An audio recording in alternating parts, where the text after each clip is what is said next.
Welcome to Time News Studios.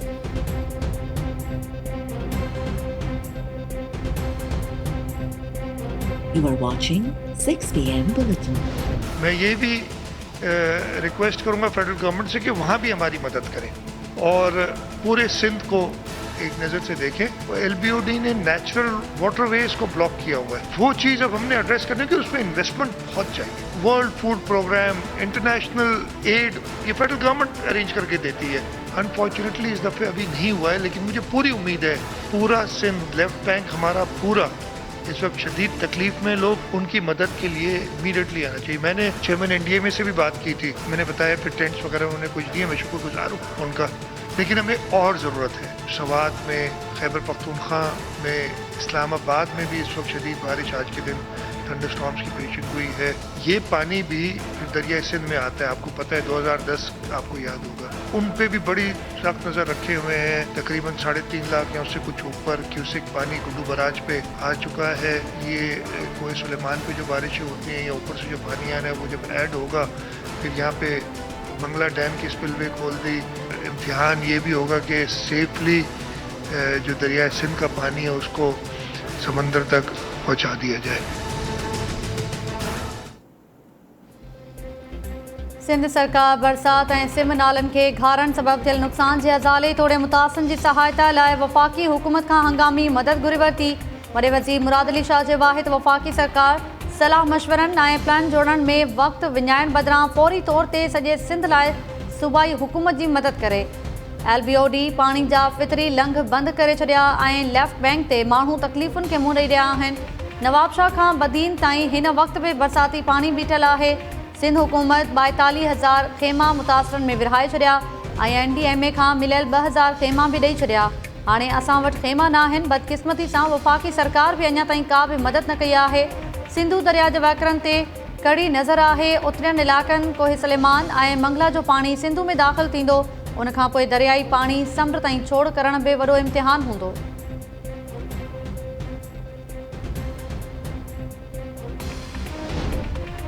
Sindh में बरसात नालनि ऐं शाख़ुनि खे घारनि जे नतीजे में 101 माण्हू हयातियूं विञाए वेठा। फौतियुनि में 38 ॼणनि जो वास्तो कराची सां हो। सिंध सरकार सूबे में बरसात सबबि थियल नुक़सान जी शुरूआती सर्वे रिपोर्ट जारी करे छॾी। वॾे वज़ीर मुराद अली शाह चयो आहे त उमरकोट में 3 लख, सांगड़ ज़िले में 1.5 लख, सामारो तालके में 1,25,000, कुंडरी में 1 लख ऐं जोही तालके में 2 लख खां वधीक माण्हू मुतासिर थिया आहिनि। कराची में प्रेस कॉन्फ्रेंस दौरान वॾे वज़ीर चयो त बरसात ऐं घारनि 23,000 ज़रई ज़मीन खे नुक़सान पहुचायो आहे।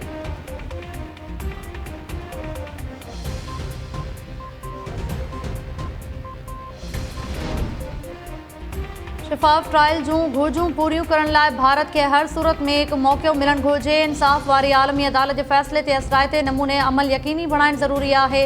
इस्लामाबाद हाई कोर्ट भारतीय जासूस कुलभूषण यादव खे वकील ॾियण लाइ कानून वारी वज़ारत जी दरख़्वास्त ते लिखत में फ़ैसिलो जारी करे छॾियो। फ़ैसिले में अदालत चयो आहे त कुलभूषण यादव खे संदसि शिफ़ाफ़ ट्रायल वारे हक़ जी अहमियत खां आगाह कयो वञे। अटॉर्नी जनरल यकीनी बणाए त अदालती फ़ैसिले जी कॉपी कुलभूषण ताईं पहुचाई वञे।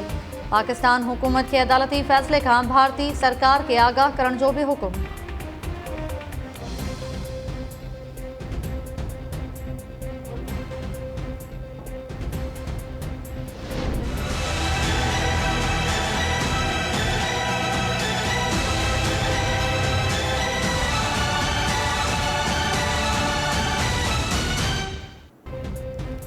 कराची जे क्यामाड़ी वारे इलाइक़े में ऑयल टर्मिनल खे लॻल बाहि ते 4 कलाकनि जी कोशिशुनि बाद ज़ाब्तो अची वियो। पुलिस ऐं रेंजर्स जे बयान में चयो वियो आहे त 10 खां वधीक फायर ब्रिगेड गार्डनि बाहि ते ज़ाब्तो आंदो आहे। बाहि वाक़े में 4 ॼणा ज़ख़्मी थी पिया। वाक़े खां पोइ पुलिस ऐं रेंजर्स इलाइक़े खे कड़ो चाढ़े छॾियो। बाहि विसाइण जे अमल में नेवी, KPT ऐं KMC जे फायर टेंडर्स बि हिसो वरितो। ऑयल टर्मिनल खे बाहि लॻण बाद समूरे मुल्क में पेट्रोलियम मसनूआत जी सप्लाई मुअत्तल।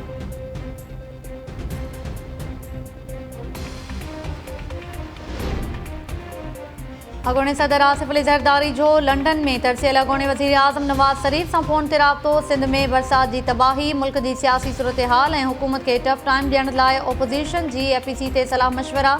ज़री हिंद जो चवणु आहे त कराची यात्रा दौरान शहबाज शरीफ़ आसिफ ज़रदारी जो नवाज़ शरीफ़ सां राब्तो करायो।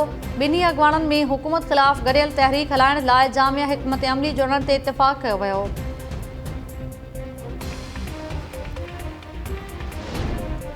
असांजी हुकूमत जा फ़ौज सां बहितरीन लाॻापा आहिनि ऐं फ़ौज हुकूमत जी समूरनि पॉलिसीज़ जी हिमायत करे थी। वज़ीर आज़म इमरान ख़ान चयो आहे त माज़ी में हुकूमतुनि जा फ़ौज सां लाॻापा बहितर न रहिया। असां फ़ौज सां गॾिजी कमु करे रहिया आहियूं। हाणे मुल्क खे सही दग ते आणे छॾियो आहे। हुकूमत करप्शन जे ख़ात्मे वारे अज़म ते क़ाइमु आहे, छाकाणि त जो अॻिते वधण लाइ करप्शन ख़तमु करणु ज़रूरी आहे। परॾेही ख़बरूं इदारे खे इंटरव्यू दौरान वज़ीर आज़म चयो त पाकिस्तान में मीडिया ते को बि राताहु न हयो वियो आहे।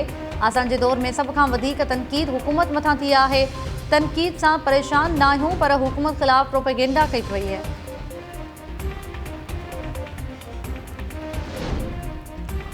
कराची में बरसात तबाही करे छॾी आहे। वफ़ाक़ी हुकूमत अवाम जा मसइला हल करण बदिरां रुगो सियासत करे रही आहे।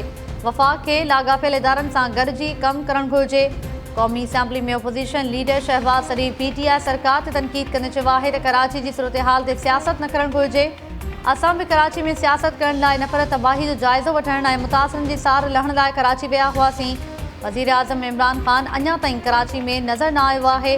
लाहौर में मीडिया सां ॻाल्हाईंदे शहबाज शरीफ़ चयो त नवाज़ शरीफ़ कॾहिं बि मुल्क मां फ़रार न थियो आहे। असां हुकूमत जूं सख़्तियूं बर्दाश्त कयूं आहिनि। इमरान ख़ान खे मुंहिंजी मुतहरिक थियण ते तकलीफ़ पहुती आहे। वफ़ाक़ी हुकूमत ख़िलाफ़ ओपोज़िशन पार्टीज़ जी APC लाइ तारीख़ जो फ़ैसिलो रहबर कमेटी जे इजलास में कयो वेंदो।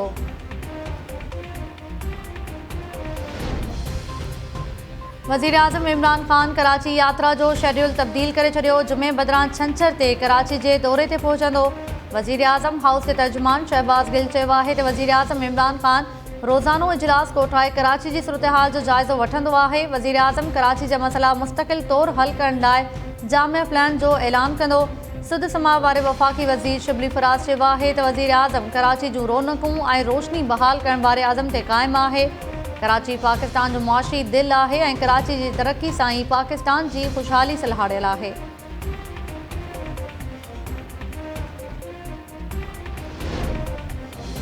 कराची जे डिफेंस ऐं क्लिफ्टन जा रहवासी CBC इंतज़ामिया तरफ़ां एहतजाज कंदड़नि मथां केस दाख़िल करण ख़िलाफ़ रस्तनि ते निकिरी आया। DHA ऑफिस आॾो मुज़ाहिरे दौरान मछरियल माण्हुनि जी इंतज़ामिया ख़िलाफ़ नारेबाज़ी। इंतज़ामिया जूं रहवासियुनि खे मुज़ाहिरो ख़तमु करण लाइ मिनतूं। रहवासियुनि चयो आहे त इख़्तियारनि बरसाती पाणी निकाल करण लाइ के बि उपाउ न वरिता आहिनि। कैंटोनमेंट बोर्ड जे इलाइक़नि में बरसात जी तबाही ते फैक्ट फाइंडिंग कमीशन जोड़ण लाइ सिंध हाई कोर्ट में दरख़्वास्त दाख़िल। दरख़्वास्त गुज़ार मौक़िफ़ इख़्तियार कयो आहे त कैंटोनमेंट बोर्ड जे इलाइक़नि मां अञा ताईं मुकमल तौरु पाणी निकाल न थियो आहे। रहवासी बिजली खां सवाइ ॾींहं ऐं रातियूं गुज़ारण ते मजबूर आहिनि। बोर्ड जे इंतज़ामिया तरफ़ां बरसात जी तबाही खे मुंहुं ॾियण लाइ अॻुवाट उपाउ न वरिता विया। दरख़्वास्त में कैंटोनमेंट बोर्ड क्लिफ्टन डिफेंस ऐं के इलेक्ट्रिक खे धुर बणायो वियो। कैंटोनमेंट बोर्ड खे कोऑपरेटिव सोसाइटी में तब्दील करण जी बि इस्तदा।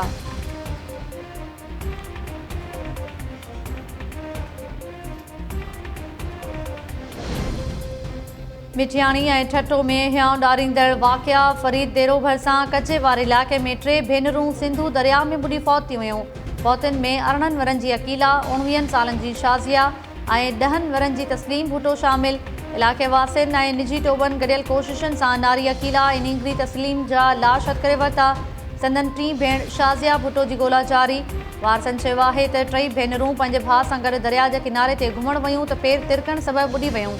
झिरक भरिसां ॻोठ मोहम्मद ख़ास गली में पाणी भरण दौरान औरत ऐं नींगरी ॿुॾी फौत। इलाइक़े वासियुनि चयो आहे त औरत ऐं नारी कपिड़ा धोई रहियूं हुयूं त पेर तिरकण सबबि बरसाती पाणी जे खॾ में किरी पयूं। ॿुॾी फौत थियलनि में औरत नाज़ा ख़ास गली ऐं नींगरी शमा शामिल।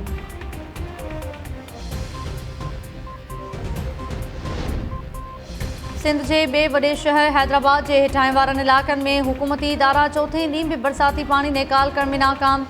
कासमाबाद जे शीदी ॻोठ, सैरिश नगर, वहदत कॉलोनी ऐं ॿियनि इलाइक़नि में पाणी बीठल हुअण सबबि कारहवार मुतासिर। मशीनरी ख़राब हुअण सबबि रानी बाग मुस्लिम सोसाइटी ऐं धुराजी सोसाइटी मां पाणी निकाल न थियो। नूरानी बस्ती ऐं लियाकत कॉलोनी में सीवरेज ऐं बरसाती पाणी बीठल। रहवासी बिटे अज़ाब में मुब्तला। हैदराबाद भरिसां सिंधु में चाड़बाद कचे में क़ाइमु थियल घर पाणी हेठि अची विया। अमानी शाह, फातिमा जिनाह ऐं ॿियनि कॉलोनीज़ में घरनि अंदरि पाणी बीठल। मकी शाह सूदो ॿियनि क़ब्रिस्ताननि मां बि पाणी निकाल न थियो। सांगड़ शहर ऐं आसपास वारनि इलाक़नि में रोड रस्ता तोड़े केतिरा ई घर अञा ताईं पाणी जे घेरे हेठि। शहर जे मुख्य रस्तनि ऐं मुख़्तलिफ़ पाड़नि मां पाणी निकाल न थियण सबबि शहरी बिटी अज़ाब में मुब्तला।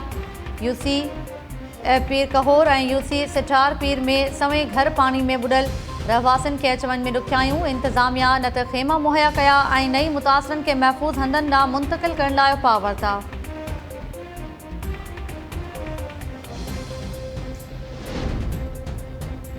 बदीन शहर ऐं भरपासे वारनि इलाक़नि में 4 ॾींहं गुज़रण बावजूदि बरसाती पाणी निकाल न थियो। शहर जे क़ाइदाबाद, एग्रोवल कॉलोनी, हाजी हाशिम पाड़ो, सांघाणी, मसाण, आबिद टाउन ऐं अली टाउन सूधो मुख़्तलिफ़ पाड़नि तोड़े कॉलोनीज़ में पाणी बीठल हुअण सबबि रहवासी परेशानियुनि खे मुंहुं ॾियण लॻा। रहवासियुनि चयो आहे त रस्तनि तोड़े मुख़्तलिफ़ पाड़नि में 2 फुट ताईं पाणी बीठल आहे। इंतिज़ामिया पाणी निकाल करण लाइ के बि उपाउ न वरिता। क़ब्रिस्ताननि मां बि पाणी निकाल न थियण सबबि रहवासियुनि खे मढ़ दफ़नाइण में ॾुखियायूं पेश अची रहियूं आहिनि। सजावल शहर जे रस्तनि तोड़े मुख़्तलिफ़ पाड़नि में बीठल बरसाती पाणी 4 ॾींहं गुज़रण बावजूदि निकाल न थियो। इंतिज़ामिया बरसाती पाणी फौरी तौर निकाल करण लाइ वॾे वज़ीर जी हिदायतुनि खे बि नज़रअंदाज़ करे छॾियो। कॉलेज ऐं स्कूलनि सूधो ॿियनि सरकारी इमारतुनि में बि पाणी बीठल।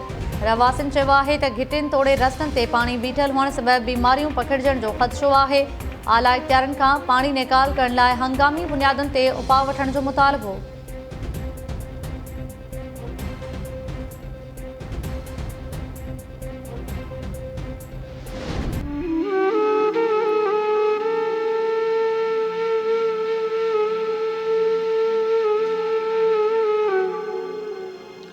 हर शइ बुॾी वई। घर जेके आहिनि में हेॾो पाणी आहे, को असांजो धणी कोन्हे। दाद फ़रियाद करण वारो केर ई कोन्हे।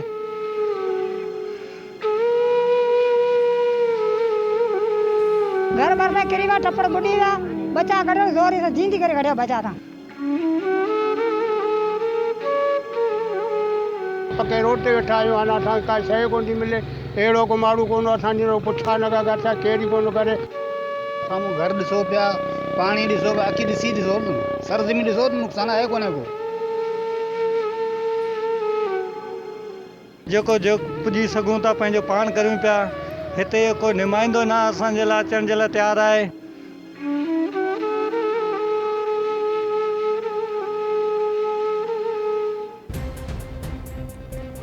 जुडो शहर सूधो 8 यूसीज़ में बरसाति ऐं सिम नालनि जे पाणी सवें ॻोठ ॿोड़े छॾिया। हज़ारे एकड़नि ते बीठल फसल पाणी हेठि अचण सबबि आबाद गारनि जा मथे ते हथ। यूसी रोशनाबाद, बांख, आहुरी, गनेरो, फज़ल भंबरो ऐं ॿियनि यूसीज़ में पाणी हेठि आयल ॻोठनि मां सवें ख़ानदान लॾ प्लान करण ते मजबूर।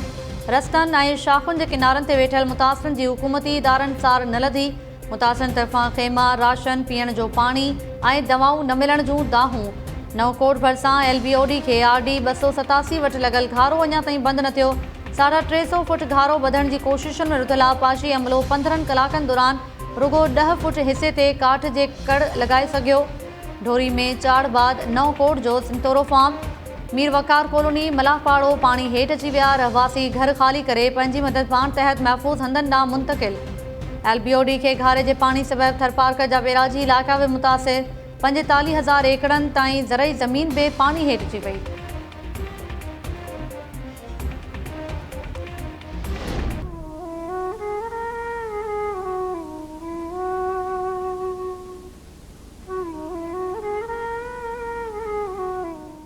हिननि में असीं राति जो सुम्हूं था, हीअ असांजी हालत आहे। ॾिसो असांजी का चूंडियल नुमाइंदे असांजी सार न लधी आहे। वॾो ज़ुल्म असां असांजी वेंदन आहे, असां नाक आहे।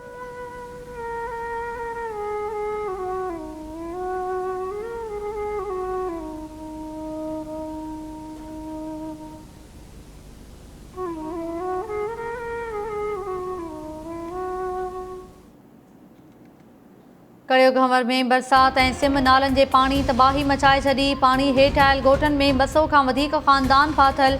रस्ता न हुजण करे बीमार ॻोठाणनि खे अस्पताल मुंतक़िल करण में ॾुखियायूं। ॻोठाणा इंतिज़ामिया मां आसरो लाहे पंहिंजी मदद पाण तहत खटनि ज़रिए मुंतक़िल थियण लॻा। ॻोठ मिहार चांडियो, फ़क़ीरो चांडियो, अलहया चांडियो, ग़ुलाम मोहम्मद चांडियो, सोराब ॻोठ ऐं ॿियनि ॻोठनि खे हुकूमती इदारनि नज़रअंदाज़ करे छॾियो। रहवासियुनि चयो आहे त इंतिज़ामिया पाणी में फाथल माण्हुनि खे महफ़ूज़ हंधनि ते मुंतक़िल करण लाइ कख वञी बीणो न कयो आहे। राशन ख़तमु थी वियो ऐं पीअण जो पाणी बि न आहे। पाणी में फाथल समें ख़ानदान केतिरनि ई परेशानियुनि में विकोड़ियल। गड़ी खैरो भरिसां सिम शाह खे 3 मुख़्तलिफ़ हंधनि तां लॻल घारा 2 ॾींहं गुज़रण बावजूद बदिजी न सघिया। ॻोठ रेहान जमाली, मीर गुल हसन जमाली ऐं ॻोठ उमेद अली जुणेजो वटि सिम शाह खे लॻल घारनि सबबि 100 एकड़नि ते बीठल फसल पाणी हेठि अची वियो। आपाशी अमलो घारो ॿधण में नाकाम। ॻोठाणनि ऐं आबाद गारनि पंहिंजी मदद पाण तहत घारे जो पाणी LBOD सिम नाले में छोड़ करे छॾियो। सिम नाले तां पाणी जो दबाव घटिजण लॻो। पिंगरियो भरिसां सिम नाले L19 खे 30 फुट घारो पवण जे नतीजे में भरपासे में पोखियल फसल पाणी हेठि अची वियो। इतला बावजूद आपाशी अमलो न पहुतो। ॻोठाणा पंहिंजी मदद पाण तहत घारो ॿधण जी कोशिशुनि में रुधल।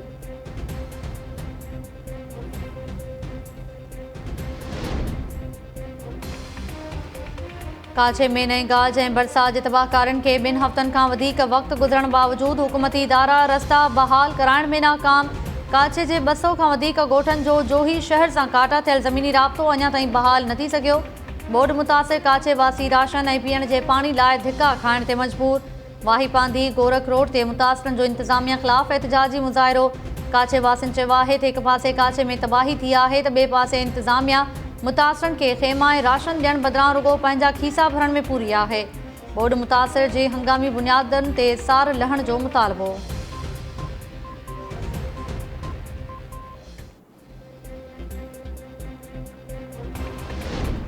ऐं दादू में प्यारो ॻोठ थाणे ASI हुज़ूर बख़्श इंगोर ऐं रुकण थाणे जे वॾे मुंशी कुर्बान राजपूत ख़िलाफ़ पंहिंजे पटे भाई ठगी जो केस दाख़िल कराए छॾियो। SHO रुकण मोहम्मद इब्राहिम बोफ़दार केस में इल्ज़ाम हयो आहे त मुख़्तलिफ़ केसिस जे PC रिपोर्ट ते 2 अमलदारनि जाली सहियूं कयूं।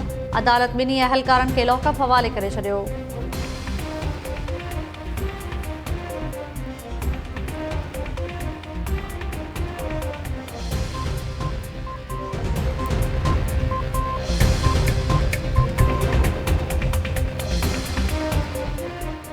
अस्सलाम वालेकुम नाज़रीन, टाइम न्यूज़ सां गॾु आऊं आहियां ताहिरा वज़ीर। हेडलाइंस सां ॾिठियूं तफ़सीली ख़बरूं शॉर्ट ब्रेक खां पोइ।